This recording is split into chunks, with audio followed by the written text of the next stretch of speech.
Terima kasih kepada Ustadz Syakir yang menyampaikan prolog ataupun pengantar pada pagi hari ini. Terima kasih atas kehadiran Sugeng Rawuh Bapak Haji Sri Purnomo. Terima kasih atas kehadirannya membersamai majelis ilmu pada pagi hari ini. Ya, pada pagi hari ini Kopi Ngaji mengambil tema membangun wisata religi di Yogyakarta yang akan disampaikan beliau Bapak Dr. Andes Haji Sri Purnomo MSI. Kepada beliau waktu dan tempat kami persilakan.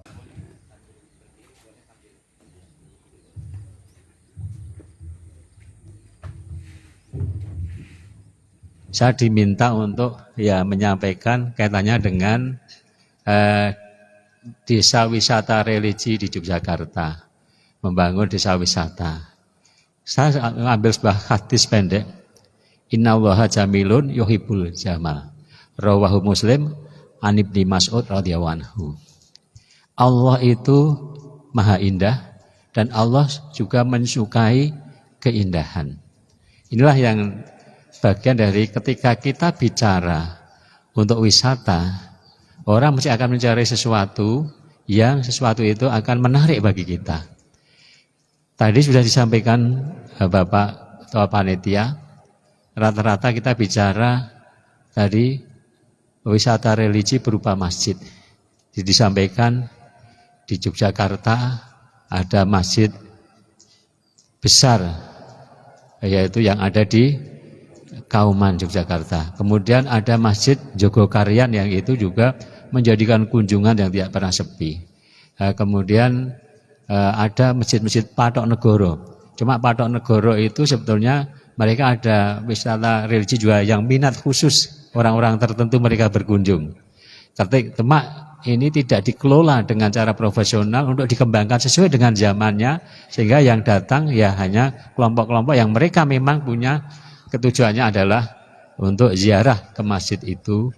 Kemudian kalau di Sleman juga ada Masjid Suciati. Ketika dulu dibangun pertama, kemudian orang pada berdatangan, menjadi viral pada berdatangan. Kemudian kalau di Solo ini yang baru sekarang ini baru viral, baru akhirnya ada Masjid Syekh Yazid. Diresmikan oleh Presiden pada tanggal 14 November 2022 dan dibuka secara resmi 1 Maret 2023. Saya belum sempat ke sana, cuma lewat sampingnya. Kalau kita naik kereta dari Jogja ke Surabaya, setelah berhenti di stasiun Balapan, kemudian bergerak sebentar, kiri jalan kelihatan megah. Kan begitu. Tapi saya belum pernah masuk, katanya, wah sekarang sedang bergerak. Coba sana dibukanya setiap sholat saja. Nah, ketika itu masing-masing memang punya kebijakan ya. Kalau masjid itu kalau bisa dibuka 24 jam, tapi dengan manajemen yang bagus, kemudian kemudian juga cleaning service-nya yang memadai, kenapa tidak, kan begitu. Masjid yang sebagus itu hanya dibuka pas waktu sholat tok, itu iman-iman ya gitu kan tuh. Saya baru saja datang, kami ada dari Ibu Bupati seminggu itu dari Senin sampai Sabtu kebetulan keluar kota, 2 hari di Bali karena mendapatkan penghargaan geospasial kaitannya dengan tata ruang. Kemudian Selasa sore berangkat ke Jakarta, Rebu pagi diundang Bunda PAUD dengan Bu Jokowi, Bu istri Presiden, katanya dengan program pendidikan anak usia dini. Kemudian Kamisnya siang diundang Bapak Wapres, kaitannya dengan program penanganan kemiskinan. Kemudian sorenya, Kamis sore ke Bandung, karena di Bandung juga mendapatkan penghargaan kaitannya dengan pasar yang sudah standar SNI, pasar yang sudah menerapkan timbangannya itu tidak dikurangi. Itu mendapat harga. Saya dari Senin sampai Sabtu ada di Bali, Jakarta, Bandung. Yang ingin saya sampaikan di tengah sela-sela itu kami menyempatkan diri datang ke Masjid Al-Jabar. Sudah sampai ke sana? Dengan munculnya Masjid Al-Jabar itu muncul otomatis desa wisata religi yang ada di situ. Desa wisata di situ juga, nah ini karena masjid kemudian Jawa Barat pertama 2 kali dibuka itu katanya semrawut sekali. Karena UMKM-UMKM-nya berada di dalam masjid kotor. kemudian dievaluasi oleh Pak Gubernur, Pak Ridwan Kamil, kemudian semua orang jualan UKM makan makanan sudah di luar pagar, kemudian dibuatkan food court, dibuatkan untuk tempat makanan dan pusat oleh-oleh, termasuk saat di sana juga kami beli kaos Bela Palestina, kemudian Free Palestina jadi Independen Palestina. Dengan membeli kaos itu sekaligus juga kita infak untuk Palestina. Itu sudah sampai pada tahapan itu. Jadi kalau orang-orang yang beli kaos untuk di situ ada gambarnya, backgroundnya Masjid Al-Jabar, tapi ada kata-katanya untuk kita bela Palestina, kita berjuang untuk Palestina, itu semuanya, udah Bapak kalau beli ini sekian ribu, 10.000 nanti setiap potong untuk masuk ke Palestina. Laris sekali. Nah ini wisata-wisata sudah dikemas karena dengan apa itu pemicunya ada Masjid Al-Jabar yang memang representatif. Kemudian akhirnya di situ muncul kehidupan yang penginapan laris, kemudian UMKM-nya laris, kemudian juga souvenir-souvenirnya laris. Ini namanya adalah bentuk yang sekarang terkini untuk apa itu wisata resili yang terbaru di Bandung, walaupun tempatnya itu agak jauh dari kota Bandung, tetap orang berdua. Sana tampaknya tidak seperti di Solo, dibuka longgar. Saya datangnya pas kebetulan menjelang maghrib, kemudian itu dan juga itu banyak lautan manusia. Sekarang kita bicara kaitannya dengan wisata, destinasi wisata di daerah istimewa Yogyakarta. Kita tahu, kita menyadari tujuan wisata internasional, bahkan nasional dan internasional di Indonesia adalah tujuan pertama di mana? Di Pulau Dewata. Kalau di Pulau Dewata itu apa saja jadi objek wisata Bapak Ibu? Karena apa? Karena di sana adalah tempatnya itu memang tempat orang berwisata. Cuma di sana banyak yang haramnya dibandingkan yang halalnya. Nah, kita kalau tidak hati-hati, kita makan rumah makan juga kita harus cari dulu labelnya yang rumah makan halal.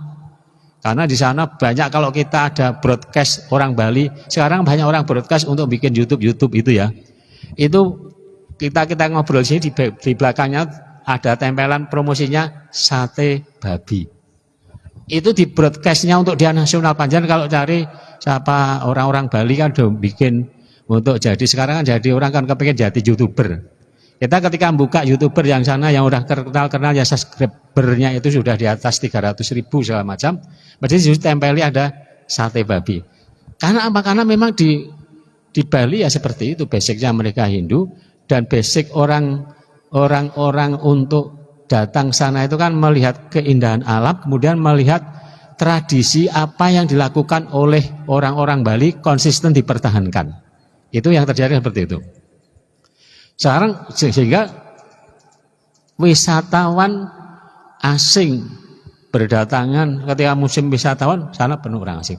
Tapi wisatawan domestik, orang-orang Indonesia yang datang ke Pulau Dewata itu juga tiap hari itu juga puluhan ribu.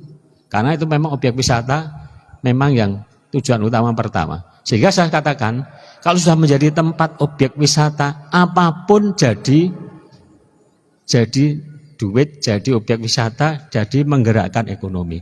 Ketika didatangi orang di situ, orang kepingin, kalau tidak terburu-buru, kepingin nginap di sekitar itu.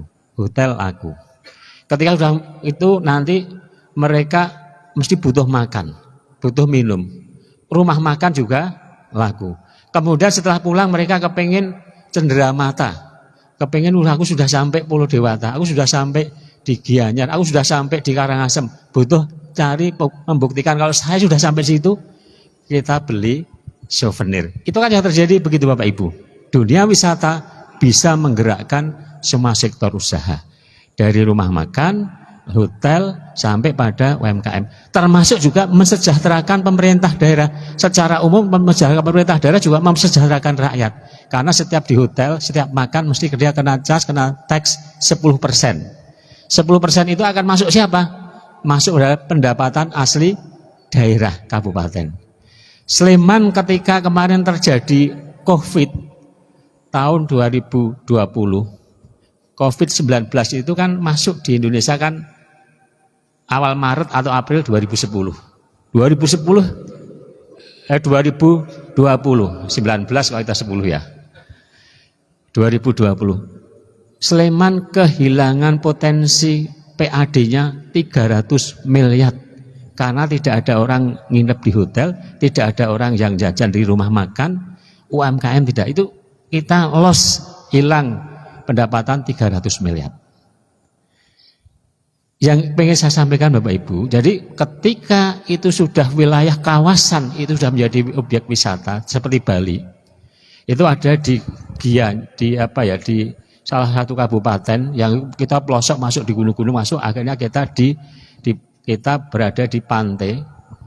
Orang itu nanti hanya di situ datang jauh-jauh dari Denpasar, dari sekitar kawasan di Kute, dari kawasan di tempat-tempat wisata itu, mereka datang untuk pagi hari naik bis kira-kira 1,5 jam ke satu wilayah, yang wilayahnya itu laut. Kita mau nonton, kepengin nonton iwak lumba-lumba do muncul. Kita itu memburu itu hanya kepengin motret. Kadang munculnya itu pagi hari jam-jam gini nih.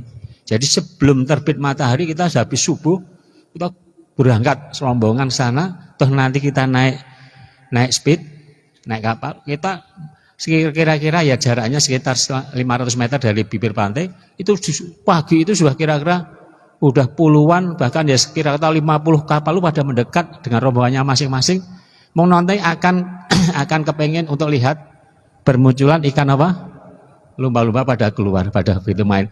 Saya kadang-kadang kita ini dipermainkan oleh ikan yang namanya lumba-lumba, gelem bayar oke, mau nonton begitu, kalau sudah kita potret gitu senangnya luar biasa. Jadi innallaha jamilun yuhibbul jamal. Allah itu maha indah dan Allah juga menyukai keindahan. Artinya ketika manusia itu suka pada yang indah itu adalah menjadi satu sunatullah, yang itu hal-hal yang baik. Hanya bagaimana ketika kita sudah mengetahui itu, kita bisa mengelola dengan baik. Saya ketika jadi bupati sebelum COVID, kami sudah menargetkan destinasi wisata di Kabupaten Sleman mencapai angka 10 juta setahun. Mencapai berapa? 10 juta setahun. Itu maksudnya destinasi itu apa toh? Orang datang di objek-objek wisata. Oh berarti kalau begitu wisatawan sing no Kabupaten Sleman setahun 10 juta? Bukan. Karena satu orang biasanya datang di Kabupaten Sleman nanti tidak hanya pada satu objek wisata. Datang bisa 2, datang 3, nek rada suwe bisa 4. Nah itu yang kita hitung mendatangi objek-objek wisata itu. Kan mereka mendatangi, nanti mereka akan mengeluarkan mengeluarkan uangnya, akan belanja, akan itu. Itulah kita objek wisata di Kabupaten Sleman ketika sebelum COVID kami target 10 juta itu terlewati. Jadi kami di tahun 2018, 2019 kita target terpenuhi. Cuma begitu 2020 terjadi lockdown, di mana-mana lockdown, tidak ada penerbangan, semuanya menjadi titik nol. Nah itu. Nah saya tanya Bupati sekarang, ini setelah pasca COVID, setelah COVID Bupati juga membuat ide. Sekarang setelah COVID kita membuat senam SSB, senam Sleman Bangkit. Ini ibu-ibu sudah pada ikut senam SSB atau dereng? Rata-rata ibu-ibu yang di tempat lain itu rata-rata semuanya mereka sudah, dan itu sudah dilombakan, sudah menjadi trademarknya Sleman. Kita bawa waktu kita berkunjung ke Danau Toba, ke Samosir, pagi-pagi kita menggelar senam bangkit di situ, orang pada heran. Ini sudah menjadi senamnya Sleman. Senam bangkit artinya bangkit dari COVID, kita harus bergerak, harus sehat. Nah ini sudah selesai, ini sedang dalam minggu-minggu ini, dalam mulai tanggal 1 November kemarin, Bupati sekarang sudah melonceng lagi, karena usia harapan hidup masyarakat Sleman itu terpanjang di Indonesia. Jadi kita itu kalau bicara usia harapan hidup, kabupaten seluruh Indonesia itu terpanjang di Kabupaten Sleman. Maka tidak heran kalau orang-orang sukses di Kalimantan Timur, orang-orang yang sukses di Rio, di orang-orang yang di daerah perminyakan dan pertambangan, begitu menjelang pensiun dia beli tanah di Kabupaten Sleman, beli rumah di Kabupaten Sleman, sehingga harga rumah, harga tanah di Kabupaten Sleman saya medun apa saya naik? Saya naik itu karena apa itu supply and demand. Sing kaitannya dengan mereka itu kepengen nanti hari tuanya panjang, udah pensiun, duit tuku omah di Sleman. Orang yang punya duit, anaknya kuliah di Sleman, mereka membelikan rumah. Nanti setelah lulus mereka akan wes kosnya rasa bayarkan rumahnya sendiri. Kalau nanti sudah lulus rumahnya dijual, regane medun apa tetap apa naik, regane naik. Orang itu punya pikiran seperti itu, Bapak Ibu. Jadi hukum ekonomi terus berjalan begitu, karena tanah tidak pernah ada berkembang, sing butuhke saya oke, itu kan begitu. Nah kemudian karena usia harapan hidup tinggi karena kita itu indeks pembangunan manusianya tertinggi. Sleman ini usia indeks pembangunan manusianya, nek bahasane keren Human Development Index itu 86 Ibu Bapak. Itu skor 86 itu skor untuk kita di negara-negara pengembang yang di Indonesia ya Kabupaten Sleman tertinggi. Apa itu komponen dari indeks pembangunan manusia apa? Pendidikan, kesehatan, perekonomian. Tidak diragukan lagi kota pelajar Indonesia ada di Yogyakarta. Kalau sudah sampai Yogyakarta, real tempatnya di mana? Kabupaten Sleman. Ada 8 perguruan tinggi negeri di Kabupaten Sleman. Kemudian yang ke-9 hanya 1 Institut Seni Indonesia di Bantul, UGM, UNJ, UIN Sunan Kalijogo. Yang ke-4 UPN. Yang ke-5 Sekolah Tinggi Pertanahan Jalan Godian. Yang ke-6 Sekolah Tinggi Stikes. Yang ke-7 Sekolah Tinggi Multimedia di depan Indogrosir. Yang ke-8 Akademi Angkatan Udara.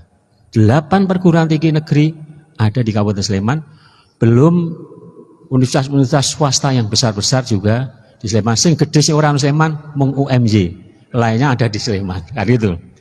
Ini kota pelajar juga ini mendongkrak indeks pendidikan di Kabupaten Sleman. Kemudian kesehatan. Kabupaten Sleman itu mulai rumah sakit tipe A sampai tipe D sampai klinik Pratama, puskesmas kita lengkap. Yang tipe A Sarjito di Sleman. Tipe B ya di rumah sakit Morangan, rumah sakit RSA, rumah sakit banyak sekali. Tipe C mulai di tempatnya banyak, Queen Latifah itu juga banyak sekali. Tipe D yang baru saja diresmikan, di soft launching rumah sakit PKO Muhammadiyah Sleman. Itu rencana dulu tipe D, malah sekarang jadi tipe C kasisan karena didanai di PKO Gamping. PKO Gamping ini sekarang tipenya juga harus kan sudah naik tipe B. Nah, ini banyak. Puskesmas kita ada 25 puskesmas, yang rawat inap ada 8. Masing-masing puskesmas punya tenaga psikolognya. Pertama kali punya ide puskesmas punya psikolog Kabupaten Sleman. Lainnya baru belajar studi banding kepengen tiru-tiru Sleman. Indeks pembangunan di bidang kesehatan tinggi. Ekonomi saya kebetulan sebagai ketua Dekranasda Kabupaten Sleman membawai UMKM Kabupaten Sleman yang jumlahnya sekitar 100.000 UMKM. Ini hari-hari mulai dari awal ini saya sedang berkunjung untuk kunjungan industri. Jadi yang namanya UMKM itu usaha mikro, kecil, menengah. Mikro itu bisa bikin kegiatan-kegiatan, bikin makan, bikin apa, bikin souvenir, bikin kerajinan, dikerjakan di rumah antar suami istri, dibantu anaknya. Itu kecil. Kemudian yang sudah untuk maju punya tenaga 5, punya tenaga 10. Yang sedang ini sudah yang kecil dia punya tenaga 100. Saya baru saja ngecek untuk pabrik susu kambing Etawa itu sekarang tenaga kerjanya 200 di Wonokerto Turi. Fok Engs Bani mainan anak itu berada di Jongke, tenaganya juga 150-an. Ini dulu dari dia pengalaman kaitannya dengan anak. Tapi justru kaitannya dengan anak dalam keadaan kepaksa, terpepet, itu justru kadang-kadang menjadi rezeki. Jadi rezeki itu min haitsu la yahtasib, kalau sudah memang sudah saatnya datang. Tapi kalau belum datang, ya kita akan mencari itu pintu masuknya rezeki itu kayak sulit. Ngalamin apa mboten Bapak Ibu? Kadang-kadang ngalamin, tapi kita tidak boleh putus asa. Kita tidak boleh berhenti, kita harus jalan terus. Nah, begitu. Nah, kemudian saya sampaikan tadi, kemudian saya ke MAK, Mega Andalan Kalasan. Tenaga kerjanya sekarang sudah 1000-an. Kemudian sudah ekspor untuk alat-alat medis kesehatan, tempat tidur kesehatan, itu dia sudah ekspor 50 negara. Dulu waktu ekspor perdana saya jadi bupati, saya diundang untuk memberangkatkan kontainer tanah ketika pertama kali ekspor. Sekarang sudah ekspornya di 50 negara. Ini kita bicara indeks pembangunan manusia, kemudian ekonomi juga berjalan, sehingga ini 86. Untuk Kapanewon Depok, saya kalau saja kan kunjungan ke Depok, Pak Sri, rata-rata indeks pembangunan manusia di Sleman itu 86, khusus Kapanewon Depok itu skornya 90. Bayangke Bapak Ibu, skor Human Development Index 90 itu kalau yang sudah rata-rata 90 ke atas itu adalah hidup di negara Eropa Barat. Itu indeks pembangunan manusia mereka sudah antara 90 sampai 94. Jadi kita di salah satu metropolitannya Kabupaten Sleman di Kapanewon Depok itu indeks pembangunan manusianya sudah selevel dengan kita hidup di Jerman. Kita sudah selevel hidup kita di Perancis. Sudah selevel kita hidup di Swedia. Itu kalau kita hubungannya dengan apa toh hubungannya dengan indeks pembangunan manusia. Itu seperti itu Bapak Ibu. Jadi kita pengalaman kalau kita bicara indeks pembangunan manusia itu kaitannya dengan kehidupan, kaitannya dengan fasilitas kesehatan, pendidikan. Kalau panjenengan sekarang ini itu ngebel darurat untuk mencari ambulan untuk darurat karena ada di rumahnya darurat untuk ke rumah sakit, itu tidak sampai 7 menit, maksimal 10 menit ambulan terdekat datang untuk menjemput panjenengan karena kita sudah smart di bidang kesehatan. Nah ini apalagi di sini bel nanti langsung nanti akan cepat dari PKU set ngambil panjenengan. Nanti di sana jadi ini kan koneksitasnya sudah dikoneksitas untuk smart kaitannya dengan kesehatan. Nah, kemudian kalau orang sudah mulai sehat, kehidupannya sudah bagus, itu kemudian bagaimana selanjutnya? Orang akan kepengen untuk wisata. Orang kepengen untuk ya istilahnya itu dulan-dulan. Kebutuhan pokoknya sandang pangan papan sudah terpenuhi, hiburannya mesti akan menentukan. Kehidupan masyarakat Indonesia mudah-mudahan nanti setahap demi setahap nanti akan semakin meningkat. Ketika semakin meningkat, mereka akan butuh, artinya senang-senang, butuh kebutuhan yang sekunder untuk wisata, untuk cari ini, cari itu. Nah inilah saatnya kita bagaimana bisa mengelola desa wisata itu dengan baik, nanti yang nuansanya ada nuansa religi yang diharapkan. Hanya di sini kita akan bisa menyampaikan nuansa wisata religi yang ada di Indonesia adalah rata-rata basicnya apa? Kalau Islam basicnya masjid.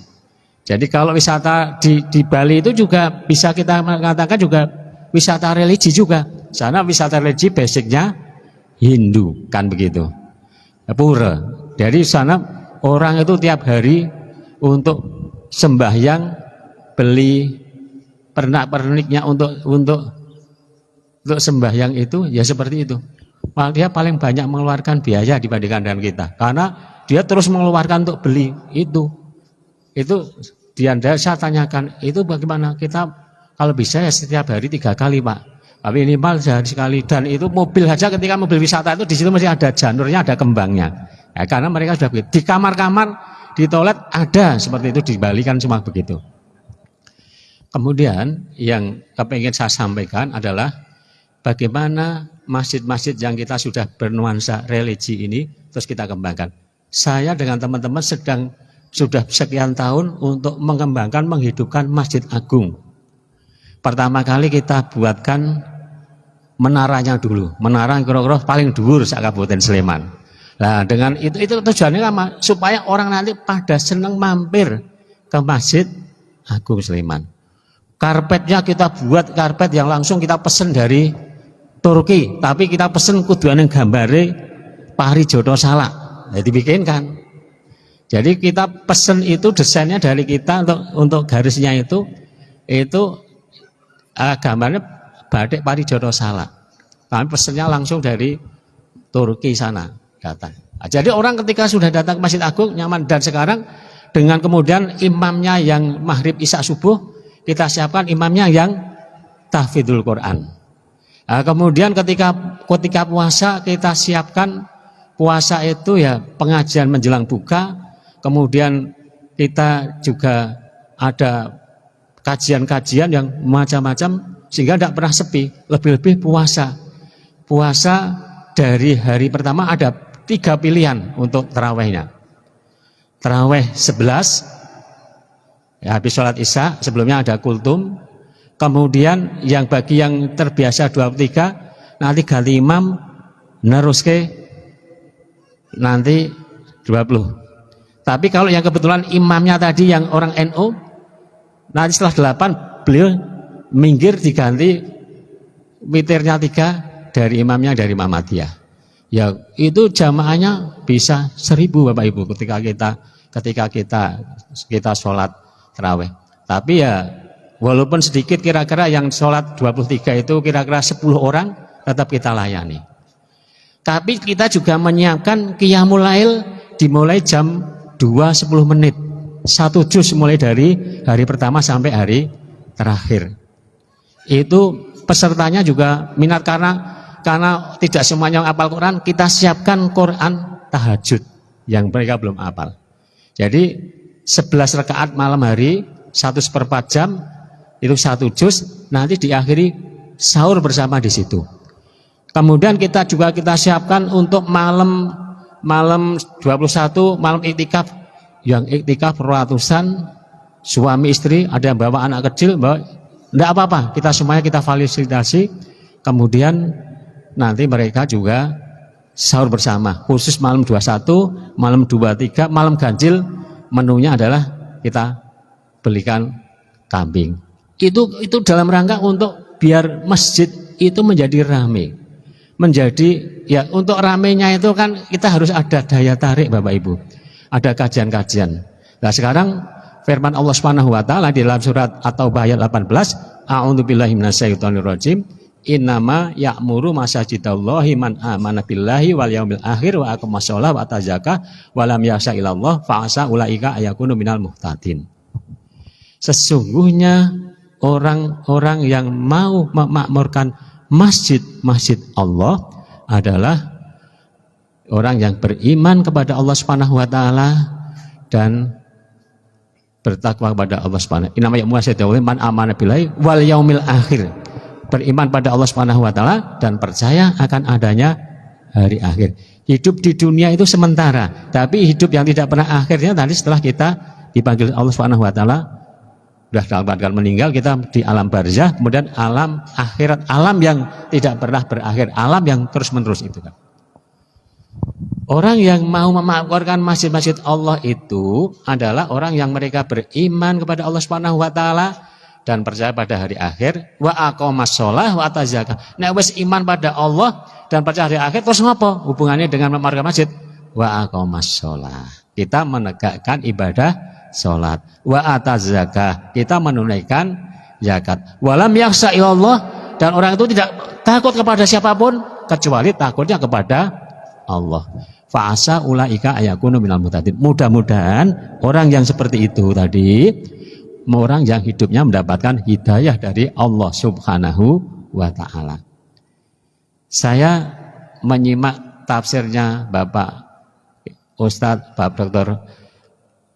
Adi Hidayat, ayat yang ketika itu diawali dengan innama ya'muru masajida, innama shadaqatu dan seterusnya, itu ayat yang untuk melaksanakan itu butuh ada ada semangat tertentu. Kalau kita tidak ada semangat, tidak ada keyakinan, tidak ada ghirah, orang tidak akan bisa melaksanakan itu. Itu tafsirnya Bapak Dr. Adi Hidayat begitu. Nah, berarti innama ya'muru masajidallah. Sesungguhnya orang-orang yang mau memakmurkan masjid-masjidnya Allah adalah ini. Jadi orang yang mau itu ya orang yang memang mereka mempunyai jiwa sungguh-sungguh untuk melaksanakan itu.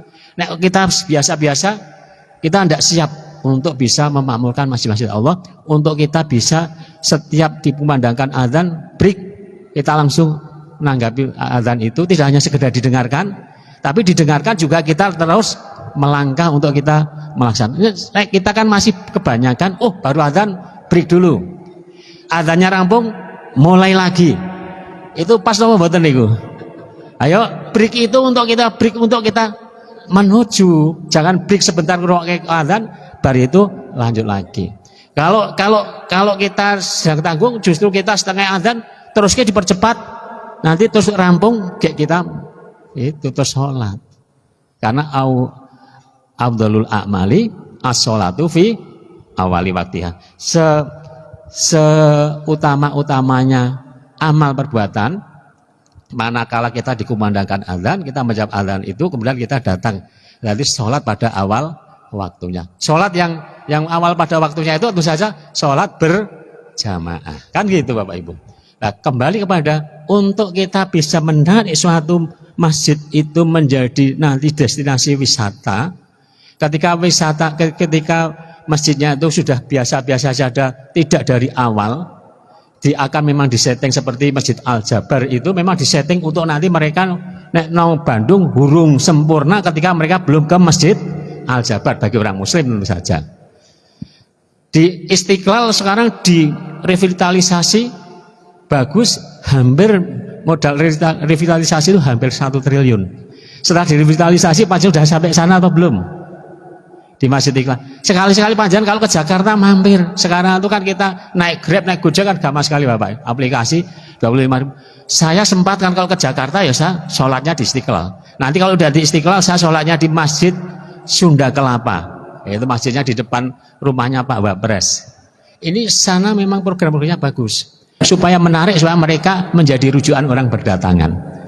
Nah itu yang Masjid Jogokaryan itu sudah di-cloning di masjid di Sragen sana. Sekarang Sragen juga banyak sekali. Saya tahu pasti Sragen itu untuk pasti gue nyetop sing kok Jawa Timur, dari timur sana kepengen studi banding nonggone Jogokaryan, cukup di Sragen saja wis sana sudah programnya nek takmir sana ngomong wis luwih apik mbangani Jogokaryan. Itu yang menyampaikan takmirnya. Nah ini bagaimana kita sebetulnya di Yogyakarta ini objek-objek wisata itu sebenarnya ya bisa sudah bernuansa religi karena mereka menyiapkan setiap objek wisata menyiapkan musolanya, menyiapkan makanan yang halal. Dia tidak menjual miras di objek-objek wisata itu. Itu sebenarnya sudah nuansa religi, cuma religinya belum ditekankan.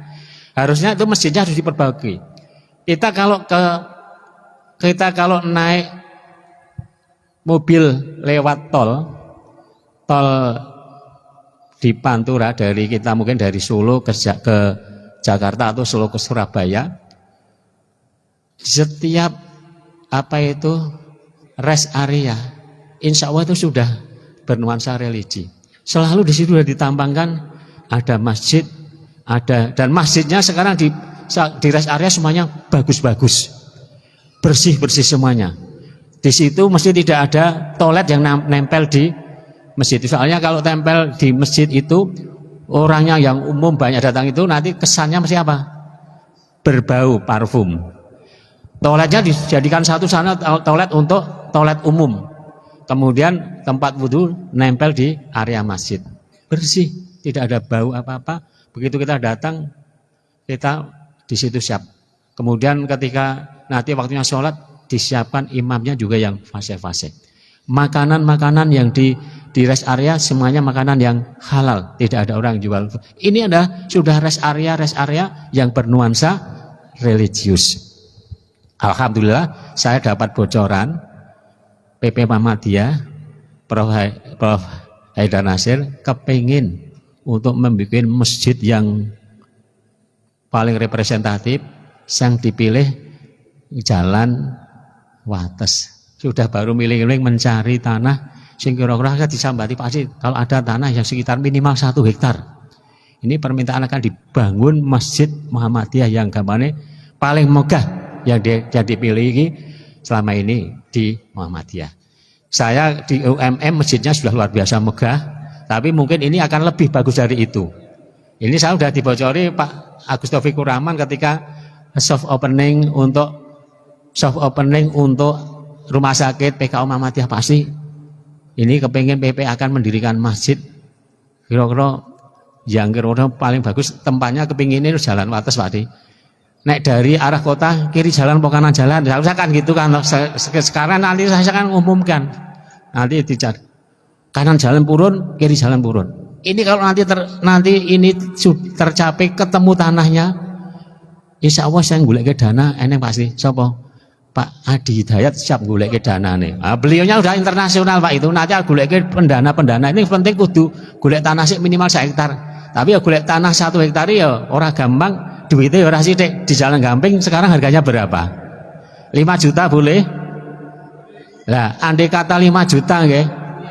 Nggih, andai kata 5 juta kali 10.000 meter itu sudah 50 miliar Pak, Ibu. Tapi ya PP Muhammadiyah duit segitu kecil kan begitu. Artinya insya Allah bisa, kita umatnya banyak. Nah itulah artinya kita dengan umat yang banyak amal usahanya, kita insya Allah silent, tidak begitu ya menyampaikan umatnya banyak ini, tapi amal usahanya berada di mana-mana. Dan kembali kepada kita kembali pada laptop, pada judul adalah bagaimana kita bisa mengelola wisata-wisata religi yang ada di Yogyakarta. Ya saya pikir ini yang sudah ada adalah basic masjid itu, masjid-masjid yang sudah representatif, bagaimana nanti diadakan hal-hal program-program yang lebih menarik. Program-program menarik itu bisa kajian, kemudian bisa fasilitas, bisa nanti kegiatan-kegiatan yang ada di dalamnya. Kemudian berikutnya, ketika kita akan nuansa untuk desa wisata religi, ya desa wisata religi itu adalah manakala fasilitas-fasilitas yang disiapkan itu karena kita tangkapannya adalah wisatawan domestik. Wisatawan domestik itu adalah mayoritas beragama Islam, ya kita religi yang sifatnya basicnya agama Islam. Kemudian ada musolanya jangan hanya sekedar gedek, kemudian mau di pojok kita sing, tempatkan yang strategis di tempat yang objek wisata itu ketika kita akan buka. Jadi pertama kali masuk di situ masjidnya tampak. Kemudian dikelola betul dengan manajemen yang baik, jangan sampai nanti kesan kumuh. Kemudian yang berikutnya adalah ada seminggu sekali apa-apa dinding-dinding dan sawang-sawangnya dibersihkan. Kita banyak masjid-masjid kita itu tidak pernah setahun sekali aja tidak pernah bersihkan, yang dibersihkan mengisor tok. Dubure jenengan masih melihat kadang-kadang kipas angin itu yang di situ modal banyak sawangnya ada. Kami di Masjid Pemda itu masih gitu kok. Saya ini tak ambilkan cleaning service, tak suruh bersihkan. Sekarang kan sudah ada manajemen membersihkan masjid dari relawan membenahi masjid untuk cleaning service masjid. Kemudian ada relawan untuk memperbaiki sound. Kenapa memperbaiki sound? Kita tuh sering Bapak Ibu, masjid kita ini buanter di jopo sing nang jero iki malah patek krungu, begitu ceramah do jagongan dhewe-dhewe mergone ra krungu. Ada napa mboten niku? Nggih panjenengan enten mboten? Inilah saya salut sekali dengan manajemen sound system masjid. Itu kita ini kalau bisa ya utama untuk sound system itu untuk di dalam. Kalau mesinnya agak besar ya dipakai peredam suara. Kalau tidak diberi peredam suara nanti suaranya sound system apik pun nanti akan terganggu. Ada peredam. Nah, teori peredam bisa ditanyakan pada teman-teman arsitek. Yang murah bisa, yang sedang bisa, yang mahal ada. Itu kan begitu. Sehingga ketika kita nyaman, yang kita sampaikan seperti ini kita nyaman, suaranya tidak terganggu apa-apa. Gitu Bapak Ibu. Di belakang mereka mirip buatan Pak. Alhamdulillah lah itu kan begitu. Jadi itu kita ketika membuat desa wisata religi itu janjinya konsepnya sederhana Bapak Ibu. Yang sudah ada itu silahkan diberi musola, kalau besar ya masjid yang digawe yang sing apik, cilik ning apik resik. Dan nanti setelah jadi itu juga ada cleaning service-nya yang terus membersihkan. Yang kedua, ya nanti saatnya waktu sholat dikumandangkan azan, sehingga nanti diumumkan juga monggo bagi yang mereka nanti akan menunaikan sholat, silahkan nanti sholat bareng. Dan bagi yang mereka nanti akan melaksanakan sholatnya itu sholat jamak qashar, tolong jangan sholat sendiri-sendiri, makmum kepada sholat imam yang di situ, baru panjenengan nambah lagi. Gitu nggih Ustaz nggih. Ini kadang-kadang kita melihat tuh, wah kami arep sholat jamak qashar, gawe rombongan dewe di situ rombongan sendiri. Kan kita tidak boleh satu masjid 2 jamaah, kan tidak boleh. Ya kita harus mengikuti. Setelah mengikuti itu, kemudian baru nambah. Saya kalau praktekkan begitu, yuk kan nanti kita sholatnya bareng imam, baru itu kita bareng kita jamak berikutnya sendiri. Kita akan jangan kita karena beda kono karena sholat biasa ini jamak nggawe grup dewe, malah nanti sini moco sana moco kalau pas maghrib bisa kan, wah itu saya tidak menganu. Ini harus ada yang mengingatkan itu. Kemudian juga makanannya, kemudian juga penyajiannya, lah inilah. Kemudian toiletnya itu begitu. Jadi insya Allah Bapak Ibu, dengan kita membuat nuansa religi itu ya sesuai dengan kapasitas kita masing-masing, tapi ditonjolkan di situ ada tempat-tempat fasilitas yang kaitannya dengan pelaksanaan ibadah keagamaan. Ini sudah jam 6:30. Saya mohon maaf banyak kekurangannya. Andai kata ada 1 atau 2 tanya jawab, kalau masih panitia masih membolehkan, saya siap saja. Banyak kurangnya mohon maaf. Akhir kalam bila taufiq wal hidayah, nasrul minallah. Wassalamualaikum warahmatullahi wabarakatuh.